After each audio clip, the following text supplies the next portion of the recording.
अस्सलाम वालेकुम स्टूडेंट्स, मैं हूं एहसान और आज हमारे पास टॉपिक ऑफ डिस्कशन एक बहुत ही इंपॉर्टेंट टॉपिक होने वाला है और बड़ा ही कॉमन टॉपिक है। सेकंड ईयर के रेस्पिरेशन के चैप्टर में ये एक बॉक्स है, उसके अंदर जो है ये टॉपिक थोड़ा सा डिस्कस किया गया। तो हम भी क्योंकि हम एग्जाम पॉइंट ऑफ व्यू और कंसेप्ट पॉइंट ऑफ व्यू से लेक्चर समझते हैं, तो आज के लेक्चर में हमारे पास होने वाला है सीपीआर। क्या है हमारे पास? सीपीआर। हर जगह आप लोगों ने तकरीबन ये नाम हर किसी ने सुना होगा।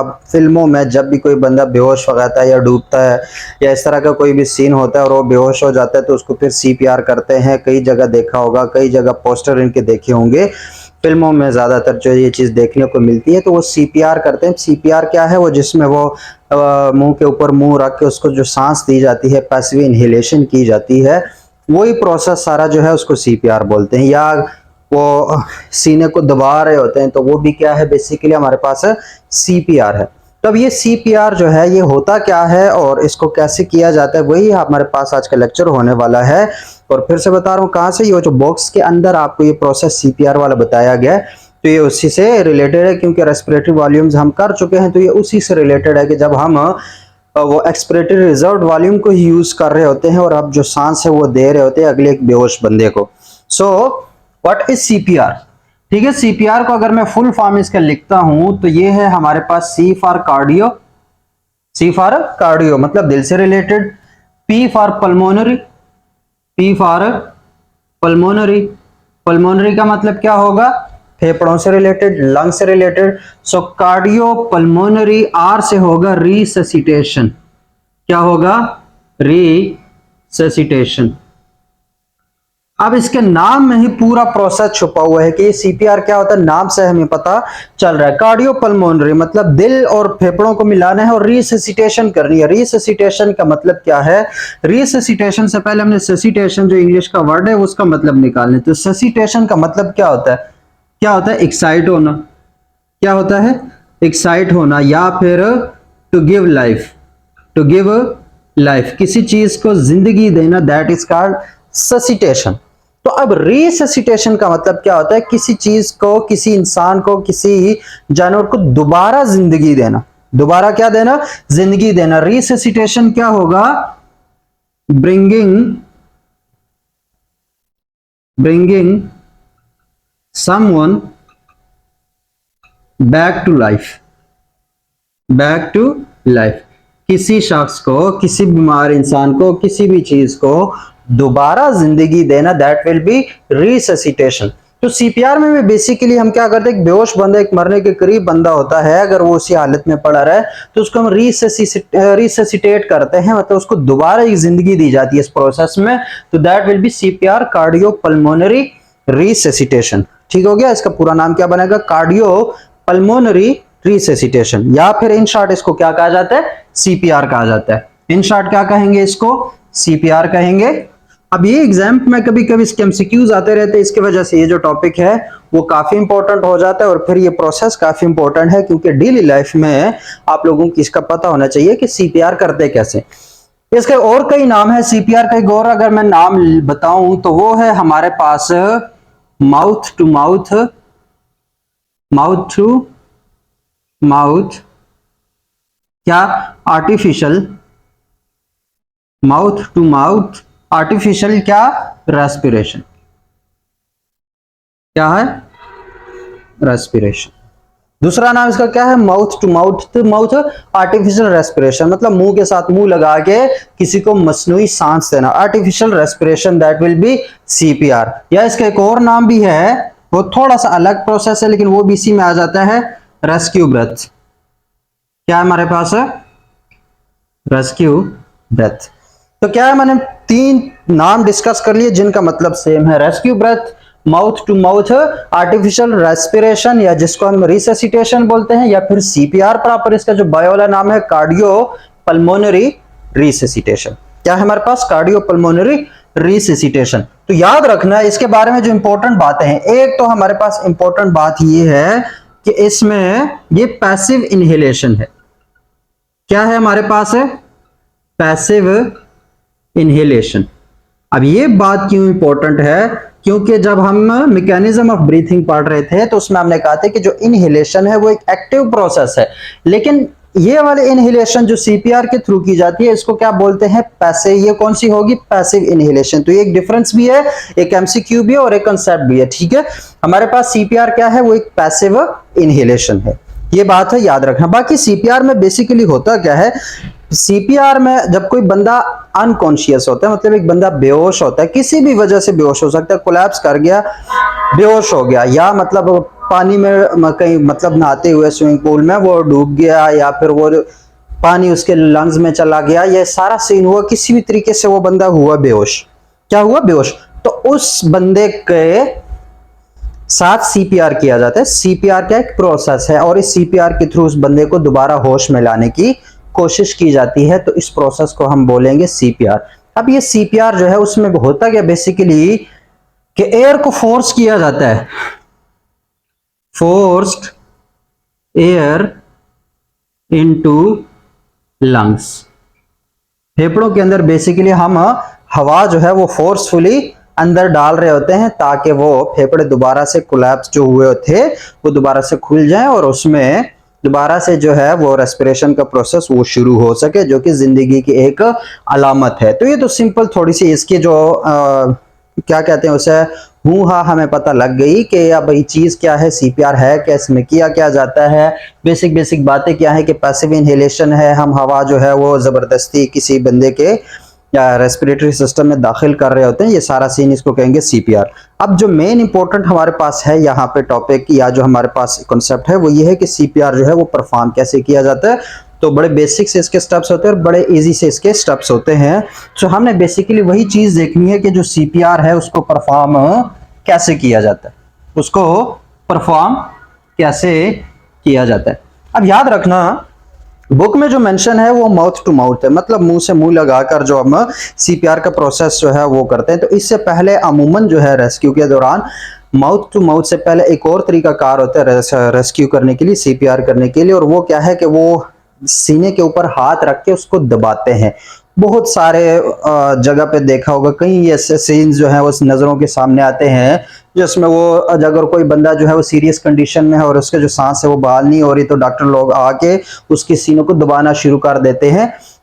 तो वो बेसिकली सीपीआर है, या बहुत एग्जैजरेट कर दे तो मुक्के भी मारना शुरू कर देते हैं। दैट जो है वो सारा कुछ हमारे पास सीपीआर है। तो सीपीआर जो पहला प्रोसेस है जो कि बुक में मेंशन नहीं है लेकिन पहले वो वाला करना है। सबसे पहले तो याद रखना कि अगर इस तरह कोई सीन है तो क्या करना है, पहले तो रेस्क्यू जो कॉल करनी है, कोई भी जो कोड है तुम लोगों की कंट्री में या जहां पर भी, लेकिन रेस्क्यू कॉल करनी है ताकि रेस्क्यू पहुंच जाए। फिर अपनी कोशिश उसके बाद शुरू करना, पहले रेस्क्यू को इतला करना, तो वो काम सबसे पहले जरूरी होता है। उसके बाद मैं क्या कह रहा था कि हाँ वो जो हाथ है, मतलब वो जो हाथ से पहले सीने पे लगाया जाता है वो करना क्या है।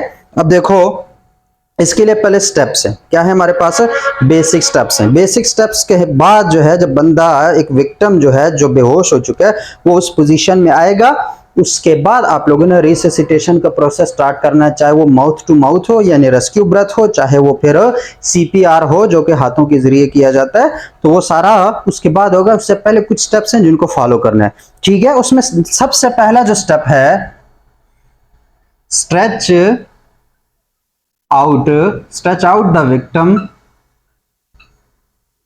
ऑन हिज बैक, ठीक है। इसका मतलब क्या है कि अगर कोई विक्टिम है कहीं पे तुम लोगों को नजर आ गया और एक विक्टिम वो बंदा बेहोश हो चुका है तो जिस भी पोजीशन में है उस बंदे को सीधा चित लिटा दो। चित लिटा दो मतलब क्या होगा कि उसको उसके बैक पर, जैसे हम आम लेटते हैं तो एक या तो सीने के बल मतलब सीना नीचे करके लेट जाते हैं, या एक साइड पे या दूसरे साइड पे, या बिल्कुल सीधा मुंह हमारा ऊपर की तरफ होता है और बैक के थ्रू हम लेटे होते हैं। तो उसी पोजीशन में हमने विक्टिम को भी लाना है। सबसे पहले क्या करें, उस पोजीशन में हम विक्टिम को लाएंगे।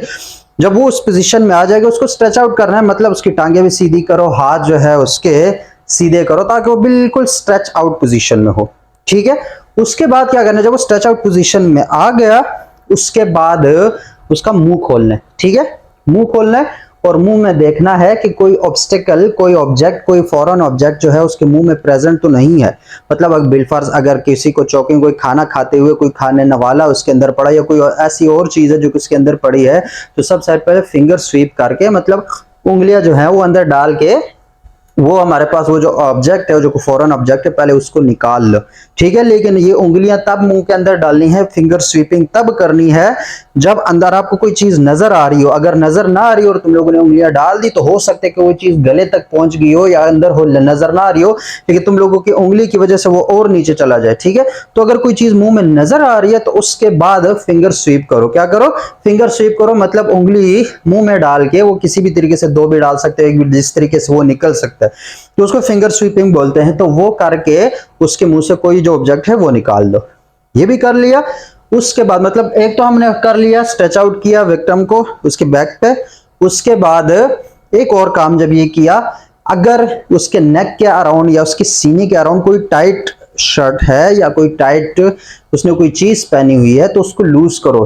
कोई चीज टाइट है तो उसके बटन थोड़े से खोल दो ताकि वो लूज हो जाए, या उसके शर्ट को थोड़ा सा निकाल दो। अगर टाइट है तो उसको फाड़ भी दो, कोई मसला नहीं है, लेकिन क्या है कि उसको लूज करो। लूज करने से क्या होगा कि जो हमें सीना है, सीने को थोड़ी सी जगह मिलेगी ताकि वो ऊपर नीचे होता रहे। अगर कोई चीज टाइट है तो तुम लोग अगर बाद में उसको हवा देते भी रहो तो क्या होगा कि वो टाइट होने की वजह से जिसका चेस्ट है वो ऊपर नहीं आ सकता। अब इनहेलेशन के दौरान होता है बेसिकली क्या है कि चेस्ट को ऊपर आना होता है, तो वो चेस्ट जो है वो ऊपर नहीं आ सकती। तो हमने कोई चीज, अगर कोई चीज उसके गले के गिर्द है या उसके चेस्ट के गिर्द है, तो उसको क्या करो?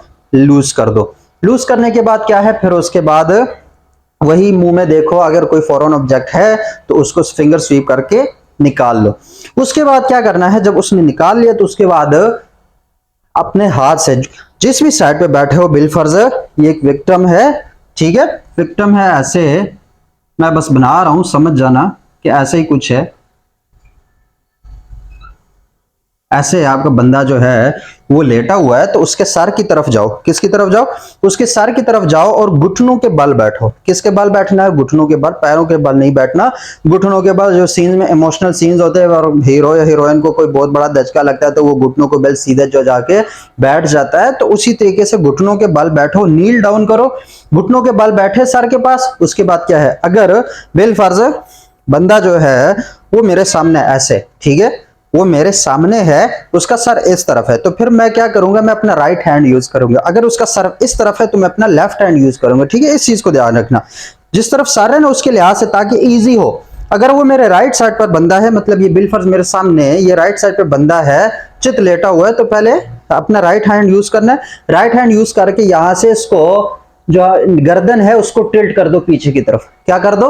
टिल्ट कर दो। मतलब ये जितनी टिल्ट रहेगी उसका फायदा क्या होगा कि जो जुबान है, अगर गर्दन जो है वो पीछे मोड़ ना दी, उसको टिल्ट ना किया पीछे की तरफ हो, तो वो जुबान जो है वो ब्लॉक कर सकती है एयर पैसेजेस को। किसको? एयर पैसेजेस को। लेकिन जब हम यहां से क्या करेंगे, क्या करेंगे, हम गर्दन को, उस विक्टिम के गर्दन को टिल्ट करेंगे पीछे की तरफ, तो उससे क्या होगा कि हमारे पास उसकी जो जुबान है वो ब्लॉक नहीं करेगी उस एयर पैसेजेस को जहां पे हम आवाज देने वाले हैं। तो क्या किया हमने, हमने ये राइट हैंड से उसका जो सर है वो पीछे की तरफ ऊपर कर दिया और टिल्ट कर दिया, थोड़ा जितना हो सकता है उतना उसको पीछे कर दो। उसके बाद क्या करना है, उसके बाद जब ये सारा सीन किया, उसके बाद माउथ टू माउथ जो रिससिटेशन होती है वो कैसे होती है कि जिस हाथ से तुमने उसका सर जो है वो पीछे टिल्ट किया हुआ है, उसी हाथ के किसको, फिंगर, कौन कौन से, एक थंब को और एक इंडेक्स फिंगर को, मतलब इन दो उंगलियों की मदद से उसके नथने जो है वो बंद कर दो, ठीक है। उसके नथने क्या कर दो? बंद कर दो। इसका फायदा क्या है कि जब हवा तुम देने वाले हो तो वो हवा नोज के जरिए, नॉस्ट्रल्स के जरिए वापस बाहर ना जाए, बल्कि सारी लंग्स के अंदर चली जाए। ठीक हो गया? तो हमने नथने पकड़े।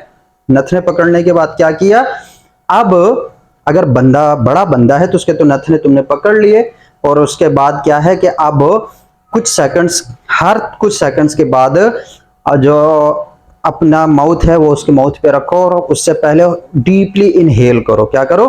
मतलब वो मुकम्मल सांस लो, खुद इनहेल किया। अब उसके बाद अपना मुंह जो है विक्टिम के मुंह पे रखो और जो सांस लिया था अब वो उसको दो। ठीक, क्या करो, अब वो उसको, वो सांस जो है वो मुंह के जरिए दो। जब ये मुंह के जरिए तुम दे रहे होगे, इस दौरान जो है तुमने देखना है उसके चेस्ट को। किसका देखना है? उसके चेस्ट को देखना है कि जब तुम लोग तो सांस लो तो उसका चेस्ट उठे। जब उसका चेस्ट उठता है उसके बाद मुंह ऊपर उठाओ और जो मुंह के करीब जो है ना कान लगाओ, उसके मुंह के करीब जो है कान लगाओ कि वापस वो हवा एक्सेल कर रहा है या नहीं कर रहा। क्या है कि वापस वो हवा जो है वो एक्सेल कर रहा है कि नहीं कर रहा।